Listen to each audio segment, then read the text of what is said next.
नमस्कार दोस्तों, मैं हूं संतोष पाठक और आप लोग देखना शुरू कर चुके हैं संतोष पाठक ऑफिशियल यूट्यूब प्लेटफॉर्म। नीतीश पलटी मारेंगे या नहीं मारेंगे? नीतीश फिर से पलटने की हालत में है या नहीं? नीतीश एक बार फिर से नरेंद्र मोदी को और भारतीय जनता पार्टी को गच्चा देने की हालत में है या नहीं? ये सवाल जब उठता है, यह सवाल कोई भी यूट्यूबर आपके सामने लेकर आता है, तो आपके चेहरे पर कई बार मुस्कुराहट आने लगती हो। लेकिन राजनीति में कुछ भी असंभव नहीं होता। आप ये देख लीजिए कि राजनीति में कई बार जिसको आप खत्म मान लेते हैं, वही एक बार उठता है और इतने शानदार तरीके से उठता है कि वो सबको चौंका देता है। ये राजनीति अपने आप में कई बार ऐसे चौंकाती है और बिहार की राजनीति तो जबरदस्त तरीके से चौंकाती है। और कई बार कहा ना जाता है, अमिताभ बच्चन की एक फिल्म का डायलॉग है कि कई बार सत्य जो होता है ना, वो कल्पना से भी विचित्र होता है। अब मेरा काम है तथ्यों को रखना, आपके सामने तमाम तथ्यों को एक-एक करके रख देना और फिर उसके बाद आप ही बताइएगा कि क्या वाकई नीतीश कुमार फिर से पलटी मारेंगे?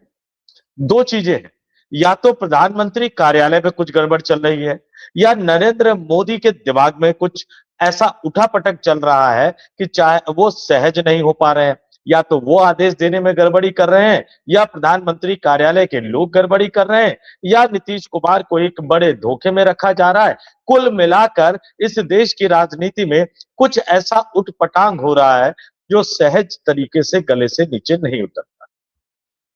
प्रधानमंत्री ने इशारा कर दिया, नीतीश कुमार की वापसी का इशारा कर दिया और इससे पहले कि आप तमाम लोग बहुत सारी बातें कहते हुए नजर आए, मैं आपको बता दूं कि नरेंद्र मोदी और अमित शाह की कार्यशैली में एक बेसिक फर्क है दोस्तों। प्रधानमंत्री नरेंद्र मोदी की खिलाफत जो कोई भी करता है, वो उनको अपने साथ लाकर उनकी हैसियत का एहसास कराने में ज्यादा बिलीव करते हैं, जबकि अमित शाह विरोधियों को पूरी तरह से पस्त करने में ज्यादा बिलीव करते हैं। ये बेसिक फर्क है और यही फर्क इस बार ही नहीं, बल्कि इससे पहले भी 2 बार, बल्कि मैं कहूं 3 बार नीतीश कुमार का भाग्य तय कर चुका है। तो मैं कुछ पुराने अनुभव आपको सामने रखूंगा, कब-कब क्या-क्या हुआ। लेकिन उससे पहले छोटा-सा ये बता देता हूँ कि भैया ये 2 एग्जांपल मैंने दे देता हूँ जो मैंने अपनी थ्योरी आपके सामने रखी है। पहला एग्जांपल तो है स्मृति ईरानी। बहुत कम लोगों को आप में से पता होगा, गुजरात के दंगे के बाद नरेंद्र मोदी को गुजरात के मुख्यमंत्री पद से हटाने के लिए स्मृति ईरानी अनशन पर बैठी थी और बाद में वो नरेंद्र मोदी की एक करीबी नेता बन गई। जैसे लोग कटाक्ष करते हुए कहते हैं, वैसे बिल्कुल नहीं कह रहा मैं। इस तरह की चीजों की बिल्कुल मुखालफत करता हूं। वो करीबी नेता इसलिए बनी क्योंकि स्मृति ईरानी को जो भी टास्क दिया गया, उस टास्क को उन्होंने बड़ी ही संजीदगी से पूरा किया। चांदनी चौक से लड़ाया कपिल सिब्बल के खिलाफ, ये जानते हुए कि वो हार जाएंगी, वो लड़ी। अमेठी से लड़ाया राहुल गांधी के खिलाफ, ये जानते हुए कि वो हार जाएंगी, वो लड़ी और दूसरी बार उन्होंने राहुल गांधी को हरा दिया। इस तरह की जो क्वालिटी होती है, इस तरह के नेताओं को नरेंद्र मोदी पसंद करते हैं। इसी तरह की क्वालिटी अमित शाह में है, इसलिए अमित शाह को भी वो पसंद करते हैं। नीतीश कुमार और नरेंद्र मोदी के रिश्ते, इसीलिए नरेंद्र मोदी ने नीतीश कुमार को खत्म नहीं किया। वो चाहते तो बहुत पहले खत्म कर देते थे, कर देते राजनीतिक रूप से। अमित शाह बिल्कुल इस बात के लिए तैयार थे, बल्कि इसकी बजाय उन्होंने नीतीश कुमार को अपने साथ रखना ज्यादा जरूरी समझा। 2 मौका बता देता हूं मैं। 2017 अमित शाह भारतीय जनता पार्टी के पुराने वाले कार्यालय में बैठे थे। उस समय भारतीय जनता पार्टी के राष्ट्रीय अध्यक्ष हुआ करते थे, 11 अशोका रोड पर। एक राज्य के उप मुख्यमंत्री उनसे मिलने आए थे और काफी अरसे बाद मुलाकात हो रही थी। उत्तर प्रदेश की राजनीति पर बड़ी चर्चा हो रही थी। आप समझ ही गए होंगे मैं किस उप मुख्यमंत्री का जिक्र कर रहा हूं। अचानक प्रधानमंत्री की तरफ से उनको एक फोन आता है और मैसेज क्या था? नीतीश कुमार आना चाहते हैं, बाकी आप तैयारी कर लीजिए। अमित शाह ने कहने की कोशिश की कि मुख्यमंत्री कौन बनेगा? प्रधानमंत्री की तरफ से कहा गया नीतीश कुमार। अमित शाह ने कहा हमें अपना मुख्यमंत्री बनाना चाहिए। प्रधानमंत्री ने कहा शाह जी अभी रहने दीजिए, अभी नीतीश कुमार को ही मुख्यमंत्री बने रहने देना चाहते हैं। तो नीतीश कुमार राष्ट्रीय जनता दल का दामन छोड़कर आए और एनडीए ने भी उनको मुख्यमंत्री बनाया। उसके बाद आया 2024 के लोकसभा चुनाव से कुछ समय पहले, जनवरी में जब विपक्षी देश भर में घूम घूम कर नीतीश कुमार ने विपक्षी इंडिया गठबंधन का गठन किया, उसके बाद अचानक उनका मन बदला जब इंडिया गठबंधन ने उनको संयोजक मानने बनाने से इनकार कर दिया। ममता बनर्जी, अखिलेश यादव, ममता बनर्जी और अरविंद केजरीवाल, माफ कीजिएगा, इन दोनों ने अपना खेला कर दिया। उसके बाद नीतीश कुमार का मन डोला, उन्होंने सीधे प्रधानमंत्री को फोन किया। उस समय भी अमित शाह नहीं चाहते थे कि नीतीश कुमार को मुख्यमंत्री बनाया जाए, लेकिन उस समय भी नरेंद्र मोदी ने कहा कि नहीं, नीतीश को ही मुख्यमंत्री बनाया जाए। तो 17 की बात है, 24 की बात है और 25 के विधानसभा चुनाव की बात भी वही हुआ, जबकि इन तीनों बार अमित शाह चाहते थे कि नीतीश कुमार की बजाय भारतीय जनता पार्टी अपना मुख्यमंत्री बनाए। और बाद में किस तरह से उनके स्वास्थ्य को लेकर कई तरह की बातें उठती रही, किस तरह से बीजेपी ने उनको हटाकर अपना मुख्यमंत्री बनाया सम्राट चौधरी के तौर पर, और किस तरह से नीतीश कुमार को राज्यसभा लाया गया। लेकिन एक बांकीपुर विधानसभा के उपचुनाव के नतीजों ने सब कुछ बदल दिया और प्रधानमंत्री नरेंद्र मोदी एक बड़ा इशारा करते हुए नजर आए कि नीतीश कुमार की बिहार की राजनीति में वापसी हो सकती। चौंकिएगा मत, मैं तो साफ कह रहा हूं कि मैं तथ्यों को आपके सामने रख देता हूं, फैसला आप कर लीजिएगा कि मैं जो कह रहा हूं वो सही कह रहा हूं या मैं जो नहीं कह रहा, मैं जो कह रहा हूं उसमें कहीं कोई गलती है। लेकिन उससे पहले उसके साथ एक छोटी सी अपील भी करना चाहूंगा साथियों। हमारे परिवार का जो कारवा है वो 1,85,000 को क्रॉस कर गया है। रफ्तार थोड़ी सी धीमी है और धीमी रफ्तार होने की वजह है कि ना तो हम इधर के आदमी है ना उधर के आदमी, हम किसी इकोसिस्टम के आदमी नहीं है, हम आपके इकोसिस्टम के आदमी हैं। हम आपके समर्थन पर चलते हैं, आपके समर्थन पर आगे बढ़ते हैं। तो 1,85,000 का जो परिवार हमारा क्रॉस हो गया है, उसके लिए आपका बहुत-बहुत धन्यवाद, बहुत-बहुत आभार। अब इस 1,85,000 के परिवार में से अगर आप में से कोई 2, 4, 5,000 या 10,000 लोग भी आगे निकल पाएँ, तो शायद हम ज्यादा और अच्छे तरीके से आपके सामने अपनी खबरों को रख पाएंगे। हम अपनी टीम का ज्यादा अच्छी तरह से विस्तार कर पाएंगे। और मैं ये क्यों कह रहा हूं, बहुत ज्यादा लोग नहीं, 1,000 लोग भी निकल कर सामने आ जाए, 700-800 लोग भी निकल कर सामने आ जाए, तो ये अपने आप में एक बड़ी बात हमारे लिए हो सकती है। और इसलिए मैं आपके सामने ये रख रहा हूं, आपके सामने स्क्रीन पर है दोस्तों, इसको जरा ध्यान से देखिए। ये scan and join now, Santosh Pathak official YouTube channel को आप ज्वाइन कर सकते हैं। ये स्कैनर है, इसको स्कैन करेंगे और स्कैन करने के बाद आपके सामने हमारी मेंबरशिप स्कीम आ जाएगी। और उसमें जो सबसे सस्ता स्कीम है उसको आप, मैं नहीं कह रहा कि आप बहुत महंगा स्कीम ज्वाइन कीजिए, लेकिन जो सबसे सस्ता आपको दिखेगा उस स्कीम को ज्वाइन करके आप संतोष पाठक ऑफिशियल यूट्यूब प्लेटफॉर्म के मेंबर बन जाइए, स्पेशल व्यूअर बन जाइए। और मैंने कहा, बहुत ज्यादा हमें साथ सहयोग समर्थन की जरूरत नहीं है। अपना तो यह है कि एक प्रोफेशनल टीम बना सके। आप में से 1,000 लोग भी अगर आगे निकले तो हमारे लिए ज्यादा बेहतर होगा। तो निकलिए, इसको स्कैन कीजिए और संतोष पाठक ऑफिशियल यूट्यूब प्लेटफॉर्म को मेंबर के तौर पर ज्वाइन कीजिए। आपके साथ आपसे इतनी ही गुजारिश है। और अब मैं मोटे तौर पर आ जाता हूं। मैंने जो शुरुआत की कि प्रधानमंत्री कार्यालय में क्या कोई गड़बड़ है, क्या प्रधानमंत्री नरेंद्र मोदी सही से आदेश कम्युनिकेट नहीं कर पा रहे या उनके अधिकारी सही तरीके से आदेश को समझ नहीं पा रहे? क्यों आधी रात को उनको खुद आकर वीडियो बनाना पड़ रहा है? क्यों प्रधानमंत्री मोदी की जो सोशल मीडिया टीम है वो एक के बाद एक ब्लंडर करती जा रही है, या जानबूझकर इस बार जो किया प्रधानमंत्री नरेंद्र मोदी की सोशल मीडिया टीम ने, वो नरेंद्र मोदी का आदेश था? क्या वो बिहार के नेताओं को एक मैसेज दे रहे हैं? क्या वो सम्राट चौधरी को एक मैसेज देने की कोशिश कर रहे हैं? क्या वो अपनी पार्टी और संघ के नेताओं को ये बता रहे हैं कि भैया हमारा जो एक्सपेरिमेंट था भाजपा का अपना मुख्यमंत्री बनाने का, वो एक्सपेरिमेंट पूरा होता हुआ नजर नहीं आ रहा? इससे पहले कि माहौल बिगड़ जाए, इससे पहले कि नीतीश पलट जाए, इससे पहले कि नीतीश का पलटने का मन करे, क्योंकि वो इसी अंदाज में मोदी जी को फोन घुमा के कह देते थे कि मेरा मन नहीं लग रहा। और इसी अंदाज में जब लालू यादव के साथ गए तो लालू यादव को भी फोन घुमा के उन्होंने कहा था कि मेरा मन नहीं लग रहा। तो नीतीश कुमार का मन लगाए रखना, ये तो उस गठबंधन की जिम्मेदारी है जिस गठबंधन में नीतीश कुमार रहते हैं, और यहाँ प्रधानमंत्री नरेंद्र मोदी की जिम्मेदारी है। बिहार में जो कुछ होगा वो तो होगा। नीतीश कुमार के 12 सांसदों के बल पर जो है वो केंद्र में मोदी साहब प्रधानमंत्री बने हुए हैं। और एक बात मानी जा रही है कि अगर नीतीश कुमार समर्थन वापसी की शुरुआत कर देते हैं तो शायद फिर नरेंद्र मोदी के लिए अपने सहयोगी दलों को अपने साथ बना के रख पाना बहुत मुश्किल होगा। संजय झा की वफादारी की आप जितनी भी बात कह लीजिए, संजय झा राज्यसभा के सांसद हैं और राजीव रंजन सिंह और प्रहलाद सिंह जो हर हाल में नीतीश कुमार के साथ रहेंगे, वो लोकसभा के सांसद हैं। और लोकसभा के सांसदों को पता है कि नीतीश को धोखा दोगे तो अगली बार आप लोकसभा का चुनाव जीत नहीं पाओगे, कम से कम जब तक नीतीश कुमार बिहार की राजनीति में प्रभावी है। तो अगर नीतीश फैसला करते हैं तो ये 12 सांसदों में से कोई भी, मैं फिर से दोहरा रहा हूं, कोई भी जो है वो बीजेपी के साथ खड़े नजर नहीं आएंगे। नरेंद्र मोदी को इस बात का थोड़ा सा एहसास है। तो गिरिराज सिंह चाहे जो बयान देते रहे, रविशंकर प्रसाद चाहे जो सफाई देते रहे, भारतीय जनता पार्टी के प्रवक्ता टीवी चैनल पर आकर चाहे जो कुछ भी बोलते रहे, बिहार में सम्राट चौधरी इस बात को समझ रहे हैं, इसलिए उन्होंने तुरंत जो है वो प्रशांत किशोर को जीत की बधाई भी दी। और केंद्र की राजनीति में नरेंद्र मोदी भी इस बात को बखूबी समझ रहे हैं। बिहार का राजनीतिक महत्व वो समझते हैं। बिहार हाथ से गया तो फिर देश की राजधानी दिल्ली की गद्दी भी चली जाएगी। और उन्होंने जो किया, मैंने सोशल मीडिया पर भी लिखा था, बहुत सारे लोगों ने उस पर कमेंट भी किया, लेकिन बहुत सारी चीजें लोगों को समझ में नहीं आई। तो मुझे लगा कि हमें ये लोगों को समझाना चाहिए, लोगों को ये बताना चाहिए। आप इस चीज को देखिए, ये प्रधानमंत्री का सोशल मीडिया पर किया गया पोस्ट है, ये इशारा है प्रधानमंत्री का।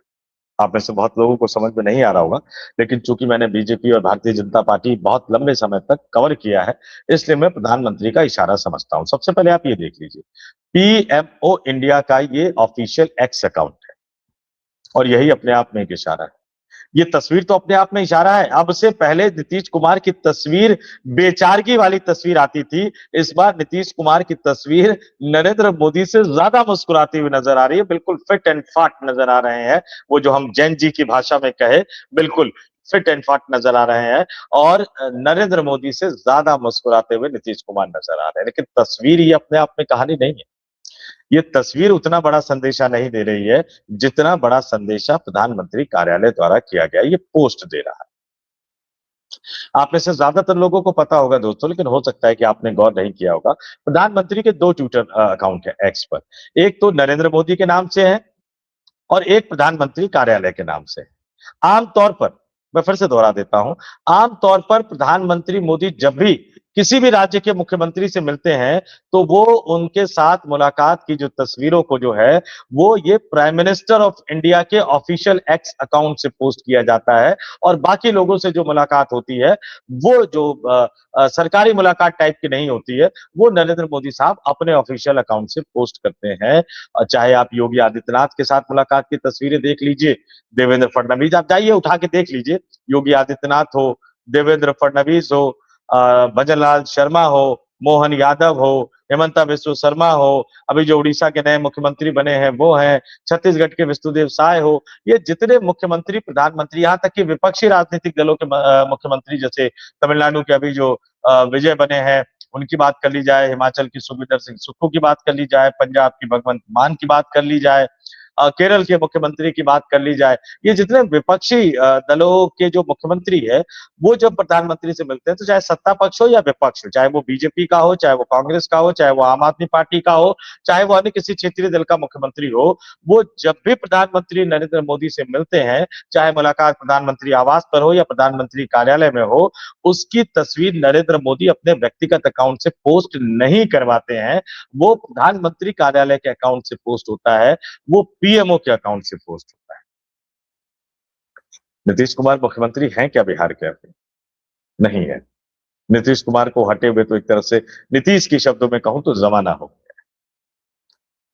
इस तरह की तस्वीरें पोस्ट करना, प्रधानमंत्री कार्यालय के ट्विटर हैंडल से पोस्ट करवाना, और इसमें भी जो अगल बगल खड़े हैं ना, संजय झा, राजीव रंजन सिंह, ललन सिंह, उनके पोस्ट पे आप चले जाइए सोशल मीडिया पर, उसमें वो चारों लोगों की तस्वीर आएगी। बहुत सारे पत्रकारों ने भी वो चारों लोगों वाली पोस्ट उन्होंने शेयर की है, लेकिन प्रधानमंत्री साहब ने जो खुद नीतीश कुमार के साथ मुलाकात वाली तस्वीरें शेयर की है, वो तस्वीरें सबसे शानदार चुनी है, मुस्कुराते हुए चुनी है, और नरेंद्र मोदी के ऑफिशियल एक्स अकाउंट से पोस्ट करवाने की बजाय उन्होंने prime minister office of India यानी पीएमओ इंडिया के उस ऑफिशियल एक्स अकाउंट से पोस्ट करवाया है जिस अकाउंट से आमतौर पर वो मुख्यमंत्रियों के साथ मुलाकात की या सरकारी मुलाकात की तस्वीरों को या जानकारियों को साझा करते हैं।